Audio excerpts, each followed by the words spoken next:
भद्र सखा दौड़ा दौड़ा आया, भैया भैया भैया क्या हुआ क्या? अपनी कपिशा भी आई है?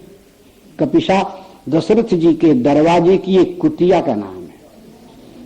उसने नए नए बच्चे दिए हैं, सखाओं में से भद्र ने उसको देख लिया है, और बच्चे तो बहुत प्यारे होते हैं, किसी के भी अच्छे लगते हैं। वो दौड़ा दौड़ा आकर के कहा, और ये दूध पीना छोड़ के भगे सब देखने के लिए। अरे सुनो रे, कहाँ जा रहे हो? अरे दूध तो पी जाओ पी जाओ। अब माताएं हल्ला करती रहे, कौन सुनता है? बच्चे तो सब भगे। अब वहां गए दशरथ राजद्वार के पास में, राजद्वार के बाहर बाईं ओर कुछ ऐसा स्थान था जहां टूटा फूटा सामान पड़ा रहता था। तो वही टूटे फूटे सामान के पास में वो कुतिया बैठी थी। तो श्री रघुनाथ वहां गए, चारों भाई सब सखाओं के सहित। तो पूंछ हिलाने लगी, कपिशा तूने बच्चे दिए हैं? दिखा दिखा बच्चे तुम्हारे कैसे हैं? वो बेचारी कूं कूं करती उठी और धीरे धीरे हिलाती, वो सकट के नीचे घुस गई। जो सामान को लकड़ा फकड़ा पड़ा रहा उसके नीचे घुस गई। नीचे से मुंह में पकड़ पकड़ के एक एक बच्चा 4 बच्चे लेकर के आके रखे। चारों भाई देख लिए। अब देख करके भरत जी कहते हैं ये मेरा है, वो कहता है ये मेरा है, ये मेरा है। चारों भाइयों ने एक एक बांट लिया है। सब सखाओं ने कहा ये राम भैया का है, ये भरत भैया का है, ये लक्ष्मण भैया का है, ये शत्रुघ्न भैया का है। श्री रघुनाथ उनको देखते हैं और बेचारों की अभी आंख भी नहीं खुली है। बच्चे कोई कोई करते हैं, चलते हैं इधर उधर, ठाकुर जी को अच्छा लगता है, ताली बजाते हैं। प्रसन्न होकर के श्री रघुनाथ ने उन चारों का नामकरण किया। एक सखा ने पूछा, भैया इसका नाम क्या है? तो श्री ठाकुर जी ने कहा इसका नाम उग्र है।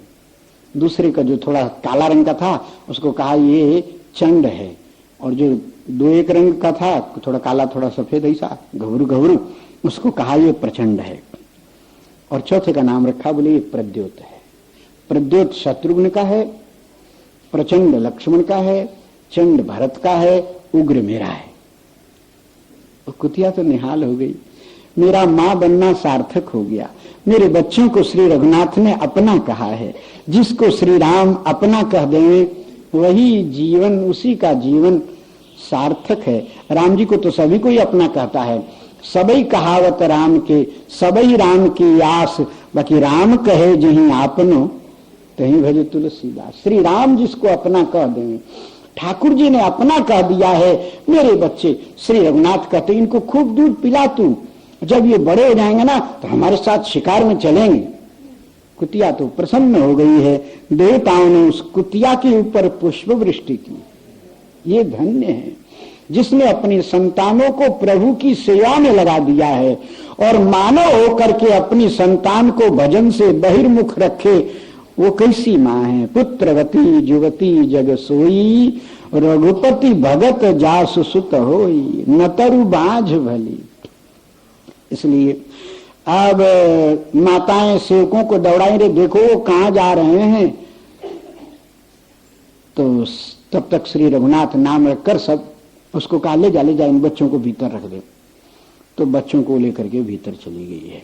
श्री रघुनाथ प्रसन्नता पूर्वक सखाओं के साथ दौड़कर माताओं के पास में आया है। कैकेयी मां ने कहा तो छुआ है? हाँ, छूने का क्या काम, अभी तो इतने छोटे छोटे हैं, बड़े होंगे ना तब खिलाएंगे। हाँ, नहीं छुआ ना? बोला चल। हाथ पकड़ के सबको भीतर ले गई हैं, और जो आधा भोजन करके भगे थे माता ने भोजन कराया है। भोजन पूरा हुआ नहीं तब तक प्रमोद वन का सेवक दौड़ा आया है। कहा सौम्या ने 2 बच्चे दिए। इस सुनकर सभी भाई उठकर खड़े हो गए। माताओं ने उनकी सेवक की तरफ देखा। सेवक ने कहा गलती हो गई महारानी, मुझे थोड़ा रुक कर कहना चाहिए था, अभी कलेव पूरा नहीं कर पाए। तो कौशल्या जी का नहीं डरो मत, कलेव कर लिए, आचमन कर रहे हैं, चलो हम लोग भी चलती हैं देखने को। सौम्या अयोध्या की सिंघनी है, प्रमोद वन में रहने वाली, बड़ी प्रचंड सफेद सिंघनी है। उसकी आंखें लाल रत्न के समान चमकती हैं। वो सारी रात श्री अयोध्या की चारों तरफ घूम करके पहरा देती है, रक्षा करती है। अयोध्या के किसी सशक्त सियार को, छोटे से जंतु को भी कोई सताए तो उसका स्वामी प्रचंड जो है वो प्रभाकर, उस सिंह का नाम जो इसका पति है सिंघनी का, एक ही जोड़ा रहता था वहां प्रमोद वन में। अलग अलग 16 वन है, सब में अलग अलग जीव जंतु हैं। प्रमोद वन में और प्रभाकर और सौम्या नाम की सिंह सिंहनी रहते, बड़े प्रचंड काय हैं, दिखने में गजराज के समान। उनकी उग्र ध्वनि सुनकर के बड़े से बड़े असुर डर जाएं, ऐसे।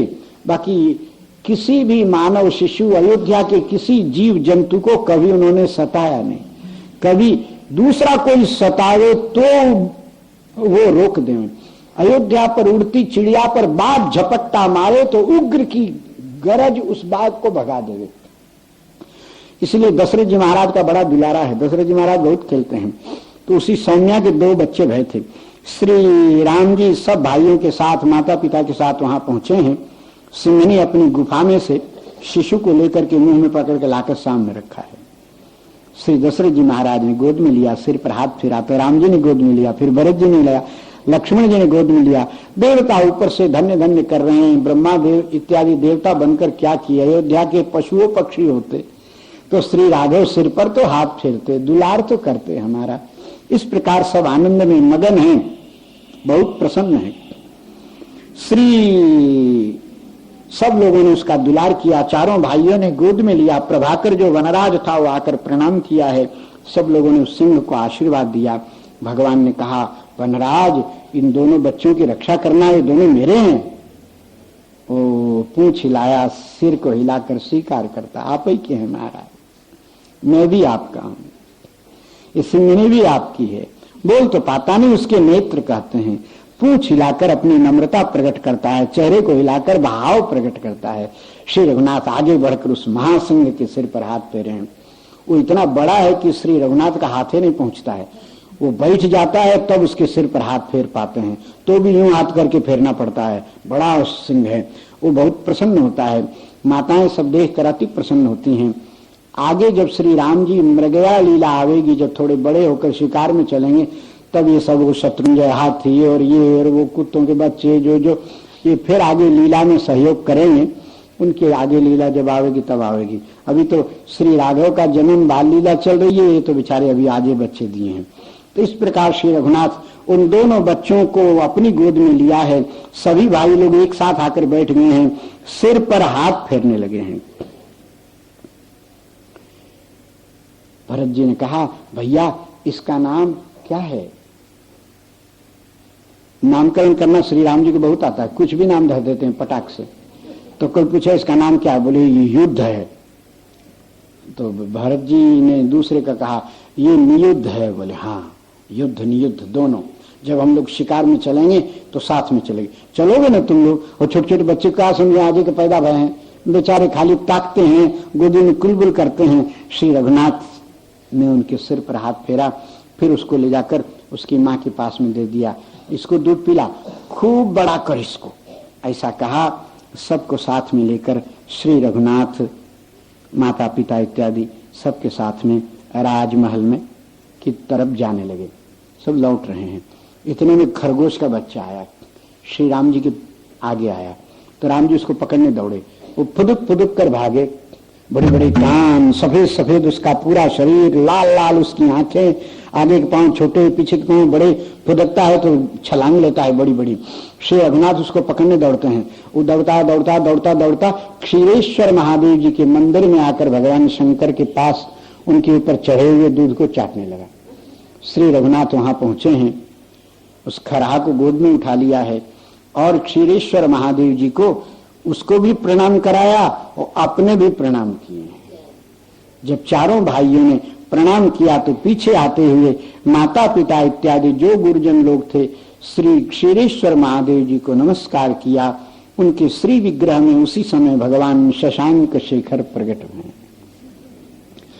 और प्रकट होकर कहा, अयोध्या नरेश तुम्हारा कल्याण हो। महाराज इन बच्चों को आशीर्वाद दो। महादेव जी ने मन ही मन श्री रामभद्र को प्रणाम किया और ऊपर से कहा, प्रभु ये क्या अन्याय है, आप प्रणाम करते हैं, हमको आशीर्वाद देने को आपके पिताजी कहते हैं। रघुनाथ जी ने मन में उत्तर दिया, पिताजी की बात तो आपको भी मानना ही चाहिए। श्री भगवान शंकर ने कहा, यम पालयामि धर्मोहम प्रीत्या च नियमेन च सवै राघव शार्दूल धर्मस्त्वाम अभिरक्षतु। करोड़ों कल्पों से मैंने जिस धर्म का पालन किया है नियम से और प्रीति से, और जिस धर्म का पालन करने से मुझे लोग वृषभध्वज कहते हैं, वो मेरा सारा का सारा धर्म आप चारों भाइयों की रक्षा करे, ऐसा महादेव जी ने आशीर्वाद दिया है। फिर श्री महादेव जी ने अयोध्या जी का महात्म्य सुनाया है। राजन, तुम धन्य हो। ये अयोध्यापुरी का प्रभाव है कि यहाँ रहने वाले प्रत्येक प्राणी को चारों युगों में भगवान की प्राप्ति अवश्य होती है। जो अयोध्यावास नहीं करता है, अयोध्या में केवल जाकर आ जाता है, जीवन में एक बार भी अयोध्या जी में पहुंचकर श्री सरयू जी का स्नान किया है, तो वो अवश्य राम भक्ति का अधिकारी होता है।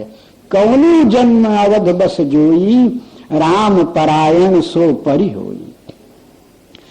राजन, अयोध्या आपके पूर्वज ब्रह्मपुत्र स्वयंभू मनु ने ब्रह्मा जी से प्रार्थना करके भगवान वैकुंठनाथ की आराधना की है। उनकी आराधना पर प्रसन्न होकर जब साक्षात परब्रह्म परमात्मा सर्वेश्वर उभय विभूति नायक वैकुंठनाथ भगवान ने वरदान मांगने को कहा, तो मनु महाराज ने कहा, प्रभु वैकुंठ में जो आपका घर है सो हमें प्रदान करो, तो हम मृत्युलोक में आपके घर से सृष्टि प्रारंभ करें, क्योंकि जीव सब आपके पुत्र हैं, आप ही का घर तो सबका घर है, इसलिए आपके घर से सृष्टि प्रारंभ हो। भगवान ने प्रसन्न होकर तथास्तु कहकर वैकुंठ में अपना जो घर था वो उनको प्रदान किया। वैकुंठ धाम मट्टी का और पत्थर का तो नहीं है, वो तो दिव्य सच्चिदानंदमय है। इसलिए श्री अयोध्या धाम मूर्तिमान प्रकट होकर के बोला, वत्स मनु, हमें कहाँ प्रतिष्ठित करोगे? जहां ले जाकर के धरोगे वहीं वैकुंठ हो जाएगा। संसार भी बना रहे, तुम्हारी मनोकामना भी पूरी हो, इसलिए हमारे रहने का स्थान भगवान से मांगो। भगवान श्री क्षीरेश्वर महादेव जी कहते हैं कि राजन, तब मनु महाराज ने भगवान वैकुंठनाथ से प्रार्थना की है, प्रभु ये देवता को दिया तो इनके बैठने के लिए आसन भी दो। कोई किसी को शालिग्राम देता है तो उसके बैठने के लिए सिंहासन भी देना चाहिए। तो इसलिए तब हंसकर भगवान ने अपना सुदर्शन चक्र दिया है। कहा, राजन, पृथ्वी पर ये सुदर्शन चक्र जाकर जहां बैठ जावे वो भूमि परम पवित्र संसार चक्र से छुड़ाने वाली होगी।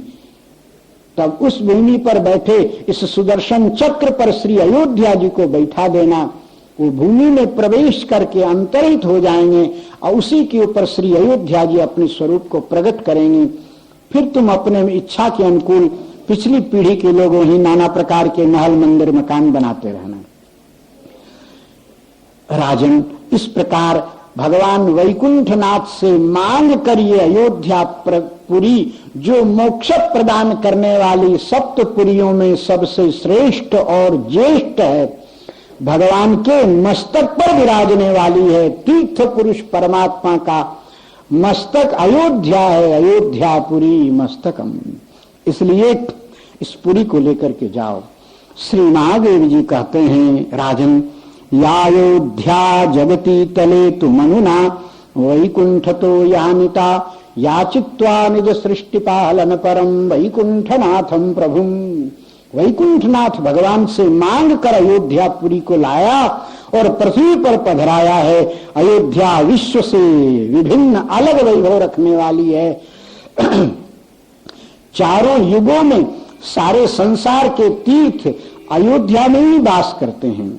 श्री महादेव जी कहते हैं, रुद्र यामल में अयोध्या महात्म्य में, अयोध्यायाम सर्वतीर्थानि निवसन्ति चतुर्युगे। सतयुग, त्रेता, द्वापर और कलयुग चारों युगों में संपूर्ण ब्रह्मांडों के तीर्थ अयोध्या में ही निवास करते हैं। और तो और मनु का और मानवता का प्रागट्य अयोध्या से ही है। सारे संसार के प्राणियों की मूल जन्म भूमि अयोध्या है। अयोध्या से ही मानवता संसार में फैली है। और अब तो राजन मानवता को कृतार्थ करने के लिए साक्षात सर्वेश्वर तुम्हारे यहां 4 रूपों में पधारे हैं और अब श्री अवध में बाल लीला कर रहे हैं। राजन ध्यान देकर सुनो। अयोध्या च परब्रह्म सरयू सगुणः पुमान तन्निवासी जगन्नाथ सत्यम सत्यम वदाम्यहम। राजन मेरा नाम वृषभध्वज है, मैं कभी असत्य नहीं कहता। अयोध्या कोई पूरी नहीं है, दिखती भले ही हो, साक्षात परब्रह्म का स्वरूप है। सरयू साक्षात भगवान श्री रामभद्र का, भगवान श्री हरि का जल रूप है। सगुण साकार ब्रह्म, निर्गुण निराकार ब्रह्म, निराकार ब्रह्म बनकर श्री सरयू के रूप में अयोध्या में प्रतिष्ठित है। सरयू जी की उत्पत्ति की कथा आगे कभी किसी प्रसंग में सरयू जी स्वयं रामलला को सुनावेंगी, तब आवेगा। आज तो अयोध्या जी के प्रागट्य का प्रसंग है। महादेव जी सुना रहे हैं। अयोध्या के तीर्थों का वर्णन किया है। अयोध्या में संपूर्ण तीर्थों का निवास, फिर मुनियों के द्वारा बनाए हुए कुंडों का निर्णय और अयोध्यापुरी की महिमा। श्री अयोध्या भगवान के प्रेम को प्रदान करने वाली। श्री अयोध्या में रहकर श्री सरयू जल का निरंतर सेवन करते हुए सरयू जल से प्रभु की आराधना करें तो उस प्राणी को इसी जीवन में श्री राम प्रेम की प्राप्ति होती है और वो भगवान की कृपा का अधिकारी हो जाता है।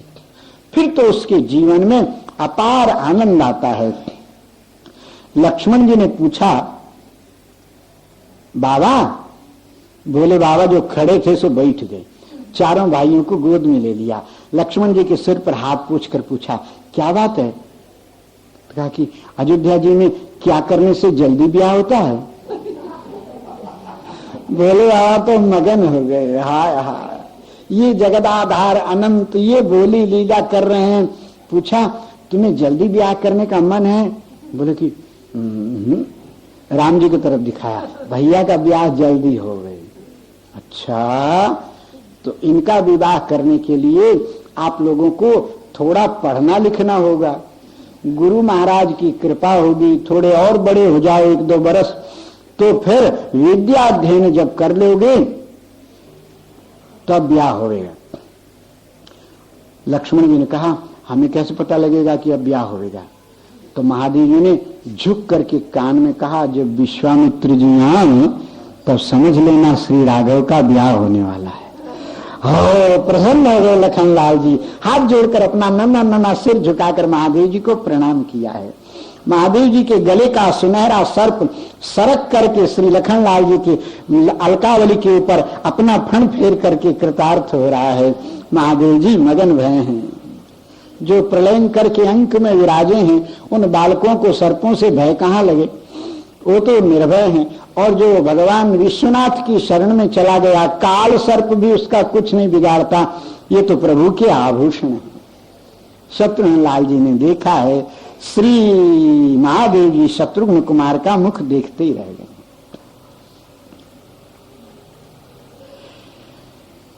श्री भरतलाल जी ने महादेव जी की तरफ देखा, हाथ जोड़कर प्रणाम किया है। महादेव जी ने भरत जी को के कपोल पर, ठुड्डी पर हाथ लगाकर मुख ऊपर उठाया है। वत्स, तुम्हें कुछ चाहिए? तो श्री भरतलाल जी ने देखा है। भरतलाल जी का हृदय कहता था, इनके पास तो देह में तो राख लगा है, गले में मुंडों की माला है, सांप है, ये क्या देंगे? बोले नहीं, छोटे बच्चे हैं ना, ज्यादा बोलना आता नहीं है। मन में खाली सोचे। महादेव जी ने उनके मन में ही उत्तर दिया, मैं तुम्हारे बड़े भैया के प्रभाव से सब देने में समर्थ हूं। क्या दोगे? क्या चाहिए? श्री भरतलाल जी ने महादेव जी के गले में दोनों हाथ डाल दिया। महादेव जी झुक गए हैं। कान में कहा है, हरेर भक्ति, श्री राम के चरणों में मेरा प्रेम कभी किसी भी परिस्थिति में कम न होवे। भरतलाल जी को महादेव जी प्रसन्न होकर ऊपर उठा लिए हैं। लोग लगा कि बच्चे को खिलाने के लिए ऊपर उठाए हैं, और महादेव जी ने ऐसी लीला की कि बच्चे उठाने पर श्री भरत जी के नन्हे नन्हे चरण महादेव जी के मस्तक पर आए हैं। महादेव जी मन ही मन कृतार्थ होकर धीरे से उनको नीचे उतारकर छाती से लगा लिए हैं। भरत जी ने महादेव जी छाती से लगाए तो कान में कहा, अन्याय तो मत करो प्रभु, मैं तो अभी बालक हूं। बोले चुप रहो, बच्चों को इतनी समझ नहीं होती कि बड़े लोग क्या कर रहे हैं, चुप चुप रहो, समझदार काय को बनते हो, बच्चे हो तो। बड़े लोग गोदी में बैठा ले, छाती पर लगा ले, पाँव को चूम ले, बच्चा तो भी समझता है कि इसमें पाप लगेगा कि पुण्य लगेगा। समझदारी की बातें करते और बच्चे भी बनते हैं, ठीक नहीं, संकुचित हो गए श्री भरतलाल जी। फिर श्री रामभद्र को देखा है, श्री रघुनाथ ने कहा, गुरुदेव अयोध्या जी का और कोई प्रभाव? श्री महादेव जी ने श्री अयोध्या के महात्म की दो एक कहानियां सुनाई हैं, और रघुवंशी नरेश्वर जो अयोध्या में रहने के कारण जैसे जैसे प्रभावशाली हुए हैं, श्री रघुवंश के राजाओं का वर्णन किया है। महादेव जी कथा कहते हैं तो समय का ज्ञान किसी को रहता नहीं। महादेव जी ने रघुवंश के पूर्वजों की अलग अलग कथा सुनाई है। सगर महाराज, दिलीप महाराज, रघुवंशी राजाओं में राजा अम्बरीश आदि जितने धर्मात्मा भय हैं, हरिश्चंद्र महाराज की कथा का तो श्री राम जी पर बहुत प्रभाव पड़ा है। श्री राम जी आदि भाइयों ने महादेव जी से कहा, कभी भी असत्य नहीं बोलना चाहिए। महादेव जी ने कहा, हाँ बोलना नहीं, सोचना भी नहीं चाहिए असत्य। हाँ, असत्य सोचना नहीं, असत्य बोलना नहीं। शब्द असत्य का पालन करने के कारण अंत में हरिश्चंद्र महाराज के सामने संपूर्ण देवताओं के साथ साक्षात वैकुंठनाथ भगवान प्रकट भय हैं, और चिता में रखे हुए उनके शिशु रोहित को जीवन दान दिया है। महाराज और महारानी फिर वो चांडाल और वो गरीबी का रूप त्याग कर उसी क्षण भगवान के छूते ही दिव्य हो गए हैं। पूरी लंबी चौड़ी कथा सुनाए महादेव जी, अंतिम दृश्य बताते हैं। फिर कहा, राजन आप अयोध्या पधारो। हरिश्चंद्र महाराज ने हाथ जोड़कर कहा, मैंने तो अपना सारा राज्य विश्वामित्र जी को दान कर दिया है, अब दान किए हुई राजधानी में मैं कैसे जाऊं? श्री भगवान ने कहा है, राजन विश्वामित्र तो आज 80,000 बरस से तपस्या में विलीन है, वो तो तपस्या से उठे ही नहीं। मेरा संकल्प विश्वामित्र का रूप धारण करके तुम्हारे यश को अमर बनाने के लिए आया और ये लीला की। राजन जो धर्मात्मा है उसको भला चांडाल कैसे खरीदे? वो चांडाल का दास कैसे होगा? राजरानी किसी की दासी कैसे होगी? आपकी महारानी किसी ब्राह्मण के हाथ बिकी नहीं है, वो अपने कुल की अग्नि के हाथ बिकी है। वो ब्राह्मण देवता को देखो, वो मूर्तिमान अग्निदेव प्रकट हुए। राजन महारानी की रक्षा के लिए जब आप बेचने को तैयार भये तो मैंने ही ब्राह्मण का रूप धारण करके इनको ले लिया था, और चंडाल जो था वो धर्म के रूप में प्रकट हुआ और कहा, राजन मैं तुम्हारा धर्म हूं। तुम्हारी स्थिति देखकर मैंने ही ये चांडाल का रूप धारण किया और तुमको खरीद लिया। तुम किसी के हाथ नहीं बिके, अपने धर्म के हाथ बिके हो। तुमने किसी को राज्य नहीं दिया है। परमात्मा श्री नारायण का संकल्प ही विश्वामित्र बना था, इसलिए तुमने भगवान को अपना राज्य दिया है, और भगवान का तो राज्य है ही, सभी भगवान को ही समर्पण करते हैं। नारायणायेति समर्पयामि, तुमने श्री नारायण को समर्पण किया है। तुम्हारे रंगनाथ भगवान ही विश्वामित्र बनकर लीला किए। विश्वामित्र जी तो वो देखो तपस्या कर रहे हैं, भगवान ने दिव्य दृष्टि दी। हिमालय की गुफा में बैठे विश्वामित्र जी का दर्शन भया। राजा प्रणाम किया। भगवान ने कहा, राजन वरदान मांगो। बोले, महाराज अयोध्या चलकर वरदान मांगूंगा। भगवान हंस पड़े। राजन बहुत चालू हो, सोचते हो कि यहीं से भगवान विदा हो जाएंगे अयोध्या, चलो फिर। भगवान के संकल्प से अनंत सवारियां प्रकट भई। हरिश्चंद्र महाराज अयोध्या जी में आए हैं। भगवान ने उनको सिंहासन पर बैठाकर कहा, राजन वरदान मांगो। बोले, महाराज वरदान दो कि हमारी अयोध्या की प्रजा कोई भी मेरे राज्य में मरे नहीं, और जब मैं वैकुंठ जाऊं तो जो गति मेरी हो वो इन सब की हो।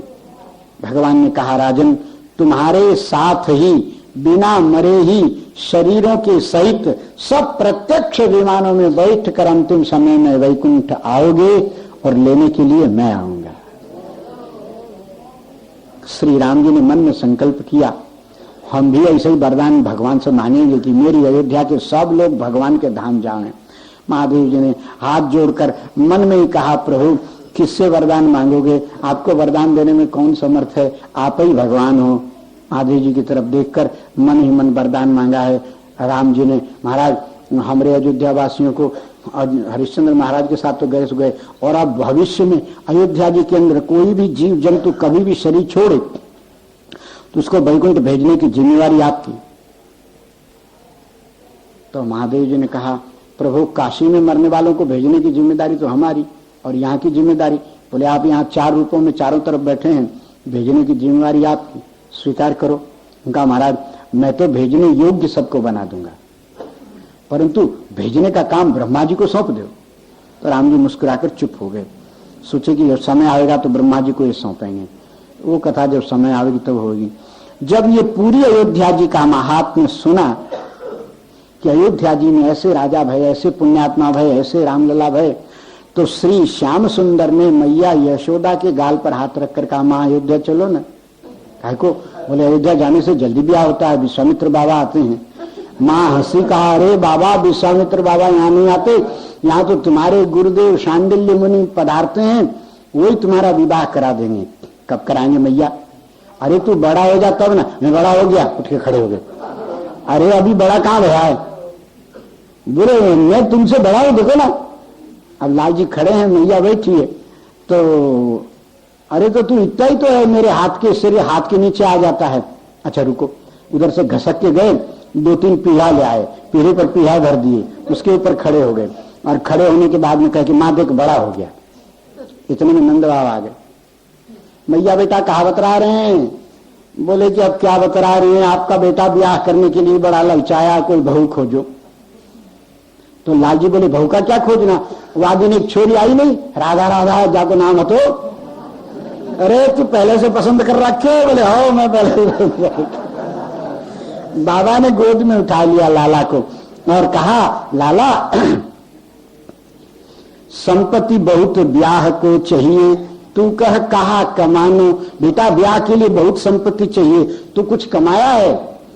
तब लजाए गए, चिपट गए बाबा छाती से, लाज भीज गए मानो।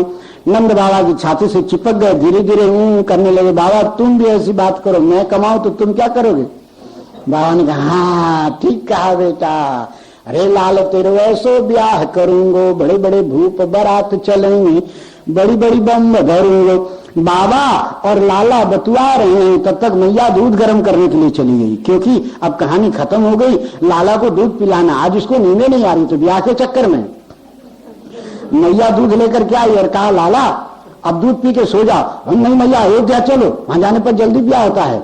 अरे बेटा तुम्हारा यहीं ब्याह होगा, मैया अयोध्या चलो ना। बेटा तू बड़ा हो जाएगा, सुन जब तू बड़ो हो जाएगो तो तेरे ब्याह जाएगो, तो श्री राधा के सहित अयोध्या, एक लोग अयोध्या जाएगा राधा को छोड़ के। हाँ मैया ठीक है, तो फिर बड़े हो जाऊंगे तो चलूंगा। अच्छा मेरे लाला दूध पी ले।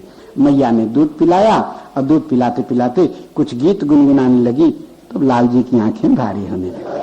बोले वृंदावन बिहारी लाल की, श्री लक्ष्मी नारायण भगवान की, श्री गिरिराज महाराज की, सब संतन की जय। जय श्री राधे।